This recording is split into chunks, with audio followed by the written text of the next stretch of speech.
Guys welcome back to माय YouTube channel सरंग blogs and हो मैसूर। तो सभी के सभी पूरा के पूरा क्लोज हो गया। इधर बस मिलेगा कि नहीं मिलेगा वही तो मेरे को कंफर्म नहीं मिला है, तो देखना पड़ेगा, पूछना पड़ेगा। तो गाइस चलो।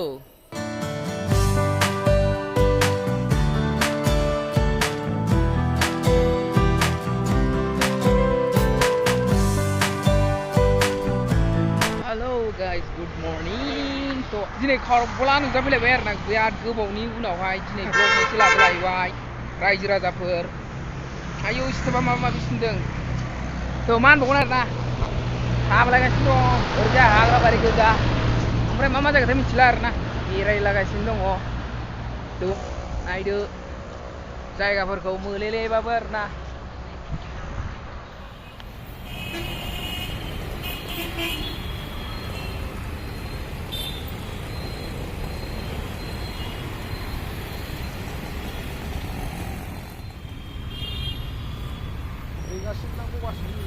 Naya.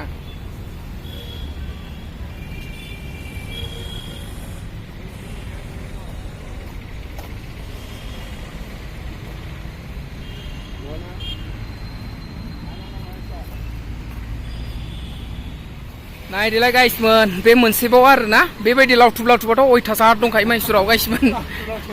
ओइनै राजानि न' खाम्फा बानायना दोनदों आरो ना। लावथुबाथ' दंखायो गोबांनो मैसुराव। तो इथिं दङमोन आरो ना ओइ नोंसोर नुदों जानो हागौ आरो ना। तो जों मेन जायगा मोनफैबाय मैसुर पेलेस होननाय जायगाखौ मोनफैबाय। तो गाइस थांनाय नायनो जोङो टिकेटखौ होगोना होआ इमान फुङाव खुलिगोना खुलिया आरो ना, माने एसेबां कनफार्म गैया। तो मोनफैलायबाय नै जोङो बेयाव बे मोनसे लावथुबलाय आरो ना। लामा बारस'बाय नै बिथिंनिफ्राय बारस'ना फैबाय आरो जोङो। तो दायो ओरै थांसैलाय टिकेट फानगोन ना फाना नायनोसैलाय आरो ना जोङो। टिकेट सिङाव हाबनायनिबो फैसा होलायनांगौनोलै राजा रानिनि माबा सम्पति नायनाय खोथा थायोथ' गाइसमोन। तो थांगासिनो दं मिस्टार बेंलाय नार्जारियाबो बेयावनो फैदोंमोन, देखायनो नाजागोन नोंसोरखौ गाइसमोन। सान्दिया ना मा होननाय मोनसे सासे सिख्लाबो दङ ना इउटुबार, बिसोरबो बेयावनो फैदोंमोन।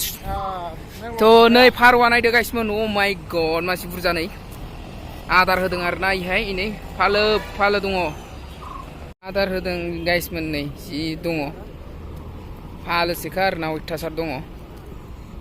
खाथियाव लाजागोन लाजायाथाय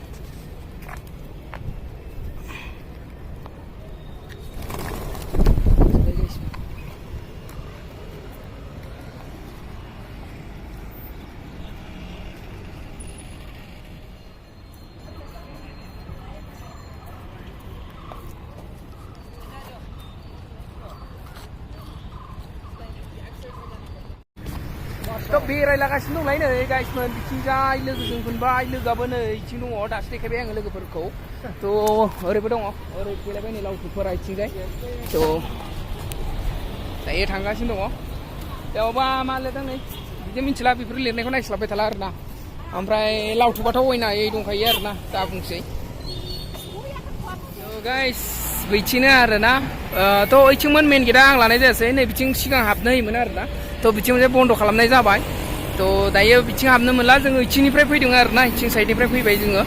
तो इथिंनिफ्राय फैनानै दायो नै बिथिं नैबे सेकेन्ड गेटमोन आरो ना, बियो बन्द' आरो ना गाइसमोन बियो।